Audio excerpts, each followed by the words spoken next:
네, 여러분 안녕하십니까? 취재 기자들이 풀어놓는 비하인드 스토리 취재 뒷담화 시간입니다. 오늘 뒷담화 풀어주실 분 중도일보 이희택 기자 나오셨습니다. 안녕하세요. 안녕하세요. 네. 오늘 주제는 부동산입니다. 푸른 매매가 시작이 됐는데 일단 시작부터 너무너무 어렵습니다. 계엄과 탄핵, 직격탄을 맞았습니다. 환율은 정말 가파르게 치솟고 있고 물가는 여전히 고물가 상태, 더 오르고 있습니다. 자, 이런 누구도 원하지 않는 이런 상황인데 이게 좀 당분간 계속 되겠죠? 푸른 뱀해에 뭐 여러 가지 새로운 그 희망의 기운을 안고 이제 새해가 시작됐지만 네. 전체적으로 환율이 1,500원을 돌파할 것이다라는 정말 그런 부정적인 전망도 나오고 있고 전체적으로 경기 지표가 좋아질 만한 것들이 없다 보니까 희망적인 요소도 없고 그래서 전문가들도 2024년보다 더 좋아지지는 않을 것이다라는 전망들을 많이 내놓는 것 같습니다. 예. 일단 지금 우리 이희택 기자도 얘기를 했지만 정말 좋을 게 하나도 없는 그런 한 해가 시작이 됐어요, 지금. 예. 예. 가뜩이나 경제 지표도 안 좋은데 이런 계엄 비상 상황까지 맞았고, 자, 이게 장기화됐을 경우에는 정말 너무너무 어려운 한 해가 될 것 같아요. 일부에서는 외환위기까지 걱정을 하고 있거든요. 네. 외환위기 당시의 환율 수치까지 거의 근접을 하다 보니까 아마 이제 그런 위기감을 좀 표현하고 있고, 더더군다나 이제 조만간 이제 미국의 그 트럼프 대통령이 취임 이후에 한국 경제에는 워낙 미국 중심주의로 흘러가다 보니까 한국 경제에 더 직격탄이 될 것이다라는 또 전망도 있다 보니까 네. 국내에서 아마도 그런 부정적인 어떤 좀 낙관론이 나오기 어려운 상황이 있고 더더군다나 지금 또 탄핵 정국에 있고 탄핵 인용이 되느냐에 따라서 대통령 임기가 끝나고 조기 대선으로 갈 수도 있기 때문에 워낙 불안정한 요소들이 많은데 저는 뭐 개인적으로 우리 국민들이 워낙 지혜롭기 때문에 이 문제가 잘 해결이 되면서 반등으로 가지 않을까 저는 그런 긍정적인 좀 전망을 하고 싶습니다. 저도 이 기자하고 약간은 이 견해를 좀 비슷하게 생각을 하는 게 예. 사실은 주식이 하락을 하다가 멈췄어요. 지금 네, 맞습니다. 약간은 멈춘 상태고 그리고 1,500원을 향해서 가파르게 달려가다가 살짝 지금 숨을 고르는 건가요? 네. 다행인 상태라서 네. 저는 여기서 중요하다고 봐요. 여기서 일단 외국인들의 안심을 줄 수 있겠느냐 네. 이 부분인 것 같아요. 네. 외국인 그 투자자들이 지금 많이 이탈을 한 상황이잖아요. 뭐 국내 투자자들도 마찬가지로 뭐 전문가들이 다 해외 주식, 미국 주식이 유망하다 보니까 다 그쪽으로 또 가상자산으로 다 뛰어드는 상황인데 조금만 신호를 달리하는 것들만 나타나준다면 다시 우리 국내 투자자들이 또 국내 증시 돌아오고 그러면서 다시 좀 그 평온한 상태로 돌아갈 수 있는 가능성은 좀 있다고 보고 또 다른 여러 전문가들이 국내 증시가 반등할 것이다라고 또 많이들 예상을 하고 있습니다. 네, 다행입니다. 네. 자, 이제 세종시 얘기 한번 해보겠습니다. 세종시는 지난해도 여러 차례 얘기를 했지만 정말 아파트 값이 많이 떨어졌어요. 특히 뉴스 틀면 나오는 게 뭐죠? 전국 최대 하락. 하락률. 예. 이제 뭐 너무나 많이 들은 얘기라서. 네네. 자, 뭐 했던 얘기입니다. 이렇게 왜 이렇게 많이 떨어지는 걸까요?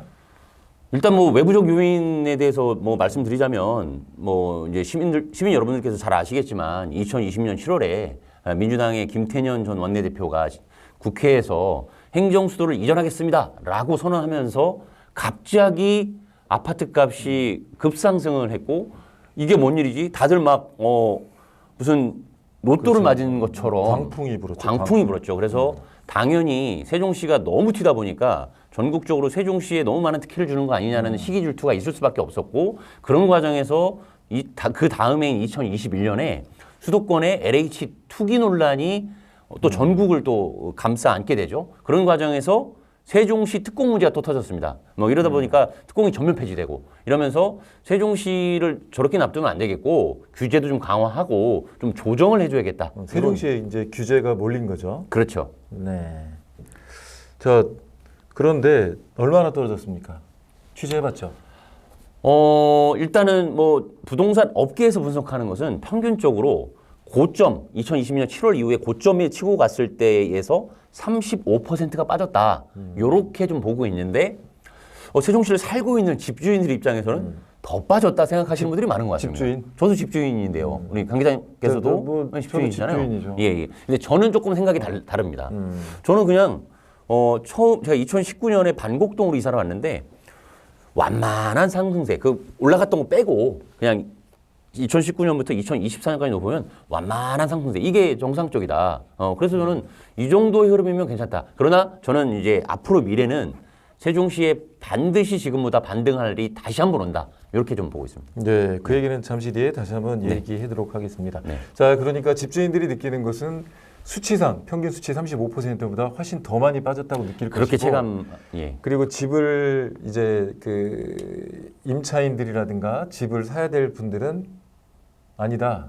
지금은 아직은 더 빠질 것이다. 그래야 더 진입할 수 있는 장벽 때문에 네네. 그렇게 느끼겠죠. 예, 이제 경기 침체가 되다 보니까 더 빠질 가능성이 높다라고 보고 있고, 수도권이 지금 GTX 광풍이 좀 그렇죠. 불면서 네. 그쪽에 또 부동산 시선이 좀 쏠려 있는 상황이다 보니까 아마도 지방 또 세종시 역시도 부진을 면치 못할 것이다라는 그 기대감이 있고, 근데 또 이제 올해 이제 여러 가지 분양하는 분양가가 워낙 높아지다 보니까 차라리 기존 아파트를 구매를 하자라는 또 인식이 있다 보니까 더 떨어지길 바라는 또 심리도 있는 것 같습니다. 네, 어쨌든 뭐 수요 공급의 원칙이 적용될 테니까요. 그런데 네. 그동안엔 사실은 공급이 많지는 않았거든요. 올해 세종 지역 아파트 공급 얼마나 되나요? 예, 사실 뭐 한 3년 가까이 아파트 공급이 없다 보니까 세종시 경기 침체가 더 막 심각한 것처럼 느껴졌는데요. 올해는 그래도 다행인 것은 세종시에 현재 집계된 그 어떤 공급 물량을 보면 약 3,391세대 정도가 공급이 될 것이다. 뭐 대부분은 뭐 아시다시피 그 합강동 국가 스마트시티 그 시범지구 쪽으로 이제 공급이 중점적으로 일어날 예정이고요. 산울동에 한 1,110세대 정도가 있을 예정이고요. 상반기에 한 2,200여 세대, 하반기에 1,200세대 정도. 이렇게 좀 현재 확정된 것은 그렇다고 보시면 될 것 같습니다. 네. 자, 이제 그러면 본격적으로 전망을 한번 해보겠습니다. 자, 이 기자. 네. 단순하게 상반기, 하반기로 나눠서 한번 얘기를 한번 해볼게요. 네. 어떨 것 같아요? 세종시만 놓고 그렇죠. 말씀하시는 지금 우리는 거죠? 세종시만 얘기를 하고 있습니다. 일단은 뭐 아주 가장 큰 변수가 있다 보니까 그 변수가 어떻게 되느냐가 중요할 것 같은데 뭐 네. 이제 국민 여러분께서 다 아시겠지만 윤석열 대통령에 대한 탄핵이 인용되느냐 안 되느냐 네. 이 부분에 따라서 조기 대선이 가느냐 안 가느냐. 조기 대선이 간다고 하면 5월 이전에 간다라는 관측들이 상반기 상반기에 그렇죠. 간다라는 게 네. 있기 때문에 조기 대선이 가게 되면 또 여러 가지 정책들, 공약들이 그렇죠. 쏟아질 것이란 말이죠. 그랬을 때 지금 흐름상 저출산, 고령화, 또 그리고 국가균형 발전, 지방 소멸 위기 극복, 이게 워낙 트렌드 아닙니까? 이런 부분에 대한 정책들이 많이 쏟아지게 되면 아무래도 세종시의 국가균형 발전에 대한 긍정적인 신호가 많이 쏟아질 것이기 때문에 그 국면이 갔을 경우에 저는 좀 더 세종시가 하반기에는 이제 반등의 시점이 올 것이다. 이렇게 좀 그러니까 상반기에는 일단 국가 정책이 어떻게 되는지 보는 그런 관측 시기라면, 네, 네. 관망세 시기라면 맞습니다. 하반기는 본격적으로 할 것이다. 네. 자, 좀 약간 디테일하게 얘기를 한번 해볼게요. 네. 상반기에는 조기 대선이 있을 가능성이 현재로서는 좀 높은 편이죠. 예. 그런데 조기 대선은 대선으로만 끝나는 게 아니라 예. 개헌으로 연결될 수도 있고 네. 대통령 집무실 지금 뭐 저렇게 용산으로 또 갈까 하는 의구심들이 좀 많이 있거든요. 네. 예, 이런 것들이 세종시에는 어떻게 작용을 할까요? 올해 화두가 또 다시 세종시로 좀 집중되는 기운을 제가 세종 시민이어서 그런지 모르겠는데 좀 느껴지거든요. 네. 지역 언론들도 앞다퉈서 신년의 어떤 아젠다를 행정수도 세종시대 뭐 이런 아젠다를 많이 던지고 있어요. 그래서 이제 대통령실로 다시 한번 좁혀 생각해 보면 아시다시피 문재인 전 정부 때 광화문으로 이전을 시도했다가 보안 문제로 무산이 됐어요. 그렇죠. 청와대는 지금 대국민 개방 갔다 오셨나요 혹시? 네. 예, 저도 갔다 왔는데 이미 다 노출이 돼서 다시 들어간다는 것을 상상하기가 조금 힘들지 근데 뭐 않겠습니까? 일부에서는 다시 들어간다는 얘기도 있습니다. 물론 뭐 정책적으로 네. 결단한다면 가실 수도 있겠지만 근데 정상적으로 생각을 한다면 예. 청와대 용산 다 아니라는 거죠. 아니라는 인식이 많고 더더군다나 세종시의 대통령 제2집무실이 지금 설계 단계에 들어갔단 말이죠. 네. 그리고 2027년 하반기까지 완공을 하겠다라고 정부가 약속을 한 상황이기 때문에 흘러가는 흐름에서 지금 두드러진 거는 세종밖에 없다. 네. 그랬을 때 대통령 집무실이 세종의 1집무실로 오는 게 정말 중요한 카드인데 물론 이제 그 과정이 쉽진 않죠. 또 헌법의 어떤 관습 헌법에 위반된다라고 하는 어떤 논리가 제기될 수 있기 때문에 그런 부분은 있지만 그 기운이 분명히 세종시에 오고 있는 것만은 확실히 있다. 그래서 개헌이 같이 맞물린다면 대통령 집무실이 제1집무실이 세종으로 오는 것이 현실화될 가능성도 있다. 네. 자, 이게 지금 관습헌법 얘기도 해주셨는데 어쨌든 권력구조 개편은 분명히 개헌이 이루어진다면 제일 네. 먼저 권력구조 개편을 위한 개헌이 되겠죠. 맞습니다. 그럼 이참에 지금처럼 행정수도 그동안 계속 묶여있던 행정수도 얘기까지 포함될 수도 있다. 네. 거기에는 대통령 집무실, 국회 본원이잖아요. 네. 근데 국회는 사실상 본원이 와도 될 만큼 이미 준비가 진행 중에 있기 때문에 맞습니다. 예. 충분히 여기에다가 바뀌는 헌법에 행정수도를 세종으로 한다는 문구만 들어가면 되잖아요. 예, 그렇습니다. 그게 어찌 보면 좀 간단한 건데 네. 대한민국의 행정수도는 세종특별자치시로 한다라는 한 문장의 문구만 들어가면 되는 건데 근데 일단은 권력구조 개편 자체에 대한 여야 합의가 쉽지가 않기 때문에 개헌이 실제 또 현실화될 수 있을까에 대한 물음표를 달고 있는 거고 그래서 이제 그 차선책으로 행정중심 복합도시 건설 특별법이라는 곳에 네. 특별법으로 담아내자라는 어떤 차선책도 계속해서 수년간 제기되고 있는 부분입니다. 알겠습니다. 자, 5월부터는 매매 시장이 활성화될 것 같다. 이제 왜냐하면 조기 대선 문제도 있고 그러니까. 네. 자, 그랬을 때 변수는 하나는 얘기를 했습니다. 자, 두 번째 변수는 또 뭐가 있을까요? 뭐 조기 대선이라든지 뭐 이런 그 또 대통령 집무실 이전에 대한 문제는 되게 거대한 네. 좀 문제라고 볼 수 있을 것 같고요. 그냥 세종시의 어떤 실물 경제라는 관점에서 봤을 때는 이제 세종시의 그 분양이 워낙 오래간만에 2, 3년 네. 만에 처음으로 1월 10일 날그 5-1생활권에 한 690세대 정도가 공급이 되잖아요.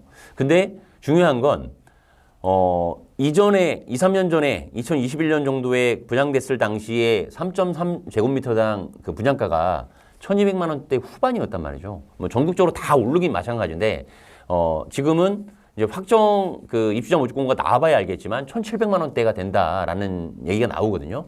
그러면 결과적으로 지금 84제곱미터 국민평형을 기준으로 했을 때 기존의 세종시의 신도시 아파트의 84제곱미터와 5-1생활권에 공급하는 신규 분양 아파트의 네. 가격 차이가 신규 분양 아파트가 더 높은 그런 현상이 발생을 할 가능성이 높거든요. 물론 뭐 나성동이라든지 더 비싼 곳은 있고요. 그건 있고요. 근데 일반적으로 봤을 때 그런 상황이 됐을 때 수요자들이 기존 주택을 선택할 것이냐 아니면은 새로운 신규 분양 주택을 선택할 것이냐 이런 부분에서 과연 이번에도 완판 행진으로 갈 수 있을 것이냐 완판이 될 경우에는 세종시는 되는구나라는 신호를 좀 줄 수 있고 그러다 보면 분양 물량이라든가 앞으로 2026년, 2027년으로 가는 길목에서 공급이 더 활성화될 수 있는 하나의 좀 전환점이 될 수 있다. 그래서 이번 분양이 되게 그런 부분에서 시장에서 관심을 많이 갖고 있습니다. 예. 두 번째 변수는 이번에 그 5회 1생활권 네. 그 첫 번째 분양이 성공하느냐가 될 것이다. 네. 네.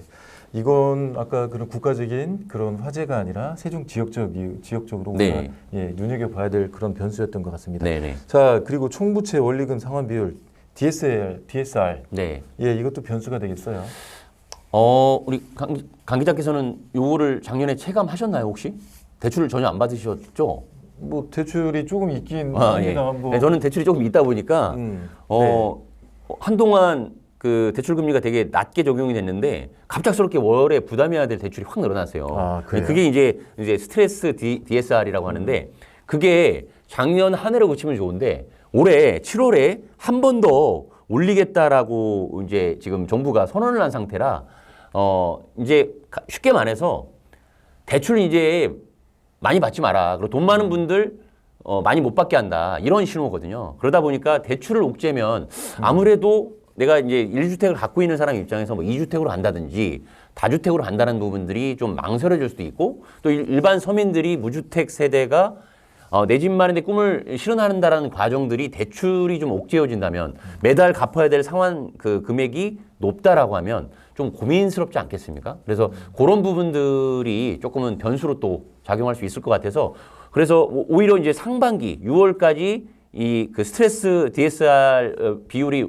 올라가기 전에 대출을 또 뭐 갈아타거나 아니면 더 받으려고 하거나 이런 움직임들이 좀 나타날 수 있는데 그 흐름도 한번 잘 지켜보는 게 또 중요한 포인트라고 볼 수 있을 것 같습니다. 네, 그리고 지금 뭐 실물 경제에서 이 금리를 어떻게 할지 또 이 부분도 상당히 주목되고 있잖아요. 네, 금리는 어쨌든 한국은행에서 그 이제 기준금리를 인하하겠다라는 부분 신호를 계속 주고는 있는데, 근데 이제 그 업계의 얘기를 들어보면 그 부분이 그렇게 막 그 체감되는 어떤 경기로 뭐 아파트 공급에 대한 어떤 영향을 줄 만한 것들로 큰 변수로 보고 있거나 이렇게 막 꼽는 분들은 많지는 않은 것 같더라고요. 지금 제가 들어보기에는. 네, 이게 그 한국은행에서는 지금 고민을 하는 게 정부에서는 네. 이 경제 활성화를 위해서 금리 인하를 뭐 계속 시그널을 주고 있잖아요. 예. 그런데 이게 지금 환율과 연결되기 때문에 예. 가뜩이나 지금 외국 자본이 빠져나가는 판에 금리까지 인하한다? 이건 정말 논란이 많을 것 같기는 해요. 아, 예. 그래서 뭐 아직 이제 결정이 된 건 아니지만 이제 아마 그 금융당국에서도 고민이 좀 많을 것 같고요. 아무튼 저는 이제 지금 상황에 봤을 때는 빨리 이 정국이 지금 권한 대행의 대응으로 가고 있는 이 국내의 어떤 정치권의 어떤 불안정성 이 부분이 빨리 해소가 돼야 뭔가 좀 다른 정책도 실효적으로 좀 이렇게 일관되게 갈 수 있지 않을까 좀 그렇게 좀 생각됩니다. 자, 그럼 정리 한번 해보겠습니다. 세종시 올해 부동산, 세종시는 뭐 사실 부동산이라고 하지만 신도시를 기준으로 봤을 때는 땅은 없잖아요. 다 아파트 얘기잖아요. 네. 세종시 아파트 전망 오른다. 이게 참 민감한 문제인데 이렇게 표현을 할게요. 주변에서 타 지역에 살고 있는 뭐 수도권이라든지 아니면 다른 지방 분들한테 이렇게 얘기하고 있습니다. 지금이 세종시 집을 살 때다 얘기하시는 분들이 많이 있습니다. 그 정도로만 말씀드리겠습니다. 예. 자, 이희택 기자는 사실 그 경제 특히 부동산 쪽에서 많이 발로 뛰면서 정확한 분석을 하는 기자로 제가 알고 있습니다. 오랫동안 지켜본 결과 여러분들 참고하시기 바랍니다. 뭐 그렇다고 해서 뭐 참고만 하셔야 됩니다. 그렇죠. 네, 네. 네. 모든 결정은 뭐 네, 본인들 네. 예, 책임이니까요. 네. 자, 이번에는 대전 얘기를 한번 해보겠습니다. 대전. 세종과 사실은 어떻게 보면 약간은 좀 비슷한 흐름을 보였어요. 네. 세종시가 2021년 가파르게 치솟을 때 그 정도의 퍼센테이지는 아니었지만 네네네. 조금씩은 올랐었죠. 맞습니다. 그러다가 내릴 때는 비슷하게 내렸다가 대전시는 다시 또 완만하게 오르는 그런 모양새를 보였죠. 네. 네. 뭐 이제 그런 부분이 좀 있었는데, 최근 이제 2024년에는 좀 약보합세다라는 이런 평가가 나오고 있었고, 그래서 이제 뭐 특별한 어떤 호재는 없는 상황에서, 이제 대전하고 세종하고 좀 이렇게 약간 연동되는 기분이 좀 분위기가 있었는데, 작년까지만 해도 그런 부분들이 좀 없었었고요. 2025년에 지금 또, 흐름상으로 봤을 때 또 세종하고 대전이 좀 같이 가기는 좀 어렵지 않을까. 세종은 워낙 지금 많이 내려와 있는 상황이고 반등은 언제쯤 할 것이냐 이런 상황인 거고 대전은 그래도 어느 정도 그 현재 상황을 유지하지 않을 것이라는 좀 전망이 좀 나오고 있습니다. 예. 그런데 저는 개인적으로 보면 네. 대전은 올해 정말 호재가 많이 있을 것 같아요. 예. 올해는 아니지만 어쨌든 네네네. 교통 혁신이 일어나잖아요. 도시철도 2호선이 시작이 됐고 네. 그다음에 광역철도 1단계가 또 임박했잖아요. 네. 이런 부분들이 좀 많이 부동산을 좀 뒷받침하지 않을까요? 예, 맞습니다. 그 수도권이 지금 지방이 부동산 경기가 침체된 상황에서 나홀로 광풍이 그러니까 수도권 전체는 아니겠죠. GTX가 지나는 곳에서 네. 광풍이 불고 있잖아요. 실제로 제가 아는 지인도 일산에 살고 계신데 그전에는 일산에서 서울역까지 오는데 시간이 한 4, 50분을 잡았다고 하는데 GTX가 개통하면서 네. 몇 분 걸린 줄 아세요? 15분. 그래요? 네. 일산에서? 일산에서 서울역까지. 서울역까지? 예. 서울 중심까지? 예, 서울역까지 딱 15분이니까 와. 이제 지방에 내려오기도 좋고 어떤 자기 고향을 찾아서 가기도 좋고 그러니까 예전에는 뭐 일산이 그러면 뭐 정말 네, 저기잖아요. 서울이잖아요. 서울. 그렇죠. 이렇게 서울이 되는 거죠. 그러니까 네. 예전에 제가 이제 여담이지만 제 가족들 형님하고 누님 댁이 다 서울에 있습니다. 그래서 2020년 한참 치솟을 때 네. 우리도 한번 세종에 한번 관심 가져볼까? 우리도 내려와서 우리 다 같이 가족끼리 살아볼까? 이런 얘기를 했었단 말이죠. 가족 네. 모임을 하면. 근데 그 얘기가 쏙 들어갔어요. 이제 GTX가 생기면서 저희 형님은 참고로 내려왔으면 김포입니다. 큰일 날 뻔했다. 뭐 그렇게까지는 아닌데 아무튼 그래서 그런 걸 봤을 때 이제 대전도 저도 이제 고향이 대전이지만 이제 도시철도 2호선이 2028년 하반기 개통을 이제 예고했기 때문에 이 도시철도가 지나는 정차역을 중심으로 역세권이 형성이 되고 그러면서 그 주변에 어떤 상권이 형성이 되면서 집값 상승을 견인하는 하나의 요소가 될 것이라는 것은 뭐 역사적 경험, 그렇죠. 그동안의 뭐 충분한 경험 속에서 예. 예측 가능한 그런 변수라고 좀 볼 수 있을 것 같습니다. 예, 또 예. 광역철도 같은 경우도 신탄진에서 좀 계룡까지 갑니까? 일단 일단 그 신탄지 계룡시에서 신탄지까지 연장 총연장으로 35.4km가 연결이 일단 되고요. 네. 이제 그리고 나서 이제 또 미래적으로 봤을 때 지금 이제 예비타당성 검토 대상에 올라 있는 상황인데 신탄진에서 조치원으로 연결되는 2단계 광역철도도 지금 같이 검토가 되고 있어서 뭐 그 부분이 연결되면 세종시도 마찬가지로 그 부분이 이제 확정이 된다라고 하면 이제 호재로서 좀 볼 수 있을 것 같습니다.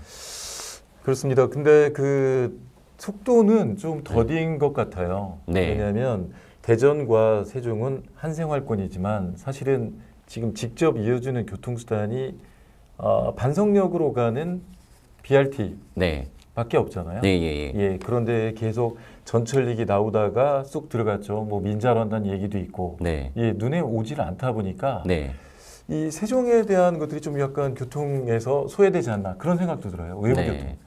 그래서 지금 사실 그 대전 지하철 얘기를 했지만 그 외로 지금 정부 대전청사 그다음에 세종시 뭐 그 대평동 고속시외버스 터미널 뭐 나성동 정부 세종청사 조치원 청주도심 청주공항으로 이어지는 CTX가 이제 네. 민자 적격성 검토 단계에 있고 그 부분에 대한 결과가 올해 하반기 정도에 발표가 된다라고 합니다. 그런데 이제 거기서 중요한 거는 CTX는 소위 말해서 지하철이 아니라 지하철은 뭐 평균 3, 40km 정도의 시속이잖아요. 근데 CTX는 100km 이상이란 말이죠. 네. 근데 과연 수도권처럼 그 타는 수요가 많지 않은 상황에서 그 정거장이 많이 생길 수 있겠느냐에 대한 좀 물음표가 달리고 있어요. 그래서 CTX가 생기더라도 띄엄띄엄 정거장이 생기면 실질적으로 세종 시민들 그다음에 뭐 대전 시민들한테 큰 혜택이 오기는 어렵겠다. 청주공항 가기는 좋아지는 건 있습니다. 근데 좀 그 부분은 조금 아쉬운 부분이고 그래서 이제 CTX를 어떻게 가져가느냐 그리고 CTX가 가는 노선에서 정부 세종청사라든가 국회 세종의사당에 KTX 세종역을 놔야 된다. 금남면 네. 발산이가 아니라 오히려 그쪽으로 전진 배치해야 된다는 의견이 그래서 나오는 것 같습니다. 네. 네, 얘도 민자 적격성 여부 심사가 곧 나온다는 거죠. 네, 하반기에 예고돼 있습니다. 네. 자, GTX 얘기를 아까 했습니다. 사실은 GTX는 일산에도 영향을 줬지만 충남도 천안 아산이라든가 굉장히 또 큰 영향이 있을 것 같아요. 네. 뭐 아직까지 뭐 GTX가 천안 아산에 연장된다는 부분은 없고 네. 이제 지역 그 사회에서 연장을 해야 된다라는 네. 이제 전철이 이미 연결이 돼 있으니까 이제 그런 게 있는데 근데 GTX 마저 연결되면 사실 이제 천안 아산은 충청권이 아니라 수도권이죠. 수도권으로 봐야 되지 않을까요?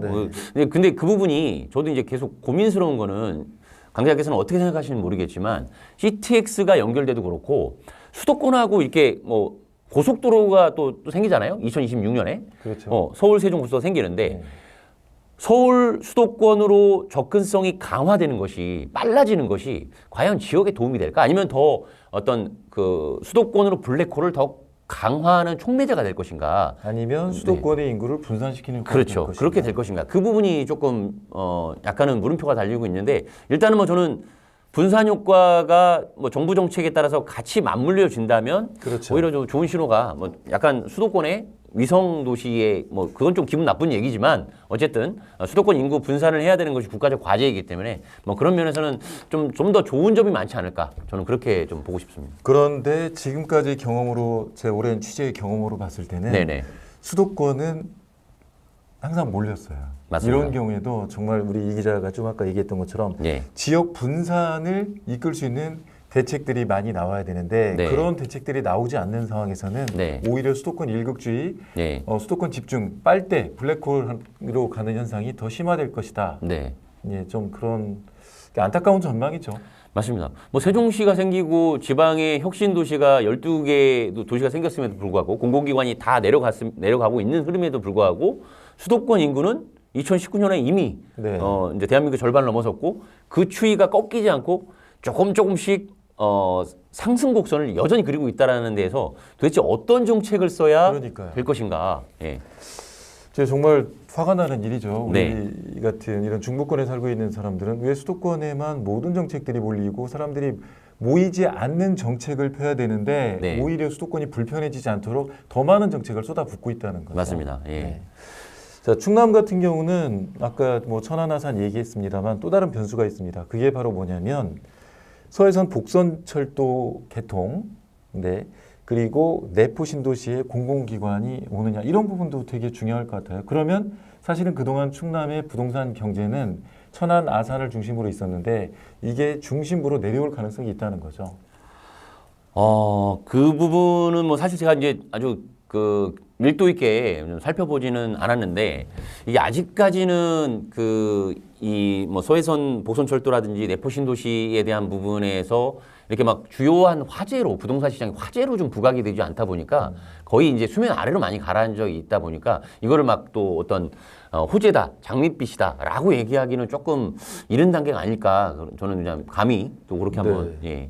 네, 서해선 같은 경우는 네. 중요한 것이 여기에 고속철도가 투입되느냐가 홍성하고 뭐 그렇죠. 서울 말씀하시는 거죠? 홍성에서 예. 지금 뭐 서울 화성 쪽인데요. 그게 잘 모르시는구나. 네, 그 부분에 정확히 뭐. 제가 이제 충남을 출입해봐서. 네, 예, 예. 그런데 화성에서 서울까지 가는 직선 철도가 또 열린다는 거죠. 네. 그러니까 기존 서해선 복선철도는 고속전철을 탄다고 해도 서울로 직접 갈 수가 없어요. 네. 그런데 화성에서 서울로 가는 직선 노선이 생겼다는 거죠. 그러니까 홍성에서 예를 들어서 홍성에서 직접 탔다. 한 번에 서울까지 갈 수 있다는 거죠. 45분, 50분 만에. 그렇죠. 더 빠를 수도 있고요. 네. 그렇기 때문에 충청도에서는 굉장한 이슈가 지금 되고 있습니다. 이 부분이. 아니 그래서 저도 뭐 저기 처가가 그 예산 쪽이라 그 부분에 관심은 예산에도 철도역이 생기죠. 예, 예, 관심을 갖고 있는데 아직까지 피부로는 이렇게 와닿는 느낌은 좀 없어서. 예. 네, 그렇습니다. 뭐 예. 지금 당장 철도는 개통이 됐다고 하더라도 네. 고속철도가 들어가지 않는 이상은 네네네. 서울로 가기는 아직까지는 어렵거든요. 예. 아니 어쨌든 이제 계속 지금 반복되는 얘기지만 정말 수도권은 GTX 얘기가 사실은 저희가 대전, 세종, 충북 광역철도가 먼저 나왔거든요. 근데 네. GTX는 이미 작년에 개통을 다 이제 하나씩 하고 있어요. 그리고 2030년까지 그물망처럼 쫙 연결이 되는데 너무 부러워요, 그게. 근데 그 부분에 대한 어떤 정치권이라든가 이런 데서 뭐 물론 외쳐봤자 뭐 안 되겠지만 지방은 진짜 철도 하나 놓기가 너무 힘들고 그렇죠. GTX 원래 2032년으로 작년에 얘기했거든요. 지금 다시 또 2034년으로 얘기가 나옵니다. 또 계속 늦춰집니다. 그래서 이런 철도에 대한 부분은 그냥 어찌 보면은 이제 지역민들이 그런 얘기도 해요. 그냥 어떤 선거 때만 되면 표를 얻기 위한 어떤 희망 고문이다. 이렇게도 좀 표현하는 사람도 있을 정도로 좀 아쉬운 부분입니다. 네. 자, 그러면 짧게 진단 한번 해보겠습니다. 세종, 대전, 충남. 자, 아주 단순하게 얘기를 한번 해볼게요. 자, 먼저 대전. 대전 부동산 맑음, 보통, 흐림. 저는 보통에서 맑음 사이. 네. 정리하면 대전은 보통과 맑음 사이. 예. 자, 세종은 저는 맑음으로 얘기하고 싶습니다. 세종 시민이라서 그런 건 아니고요. 네. 자, 충남은 보통. 보통. 네. 네, 알겠습니다. 지금 워낙 부동산 경기가 수도권을 제외하고는 전국적으로 침체돼 있다 보니까 네. 지금 이게 단순하게 집값이 떨어지고 땅값이 떨어지는 문제가 그치는 게 아니라 지방자치단체들이 돈이 없어요. 맞습니다. 특히 대표적인 게 세종시 같은 케이스죠. 네, 맞습니다. 뭐 세종시가 뭐 호황기라고 표현하기는 좀 그렇지만 아파트 공급이 활발하게 이루어지던 2015년부터 20년 사이에는 정말 남부럽지 않은 전국 17개 시도에 남부럽지 않은 예산을 이렇게 집행할 수 있는 조건이 됐는데 아파트 공급이 뚝 떨어지니까 지금 가장 재정난, 뭐 비축제 하나 하기도 힘든 뭐 이런 부분들 때문에 뭐 또 의회랑 그 집행부가 서로 옥신각신하는 이런 부분들 또 어떤 비정규직 계약직 노동자들이 재계약을 할 수가 없는 작년 연말에 그런 상황들을 목도하면서 여성 노동자들이 자신의 어떤 직업을 잃는 뭐 이런 상황들도 보이다 보니까 좀 안타까운 상황들이 있고요. 그래서 저희가 그냥 단순히 이런 부동산을 얘기할 때 우리 집값 올라야 되기 때문에 이런 얘기를 하는 것이 아니고 이 도시가 정상화돼야 수도권의 과밀화된 인구와 비정상적인 부분들을 해결할 수 있는 기제이기 때문에 지방 부동산은 반드시 살아야 된다라는 관점을 말씀드리는 것이지 우리 집값 올랐으면 좋겠어라는 취지로 사실 저희가 얘기하는 게 아니잖아요. 네. 그럼요. 당연하죠. 네. 네, 알겠습니다. 그러면은 다음에는 지금 이 기자가 얘기를 했던 것처럼 지금 이 세종시 재정 상태 때문에 직원들의 고용 문제까지 다 연결이 되고 있잖아요. 네. 예, 지난해 있었던 일을 중심으로 해서 다음 취재 뒷담화 시간에는 한번 이 얘기를 가지고 더 디테일하게 얘기를 나눠보도록 하겠습니다. 자, 이상으로 취재 뒷담화 마치겠습니다. 감사합니다. 감사합니다. 안녕하십니까. 뉴스앤톡 김사경입니다. 재밌고 유익한 소식을 원하시면 오른쪽 뉴스앤톡을 클릭해 주세요. 뉴스앤톡은 항상 여러분과 함께합니다.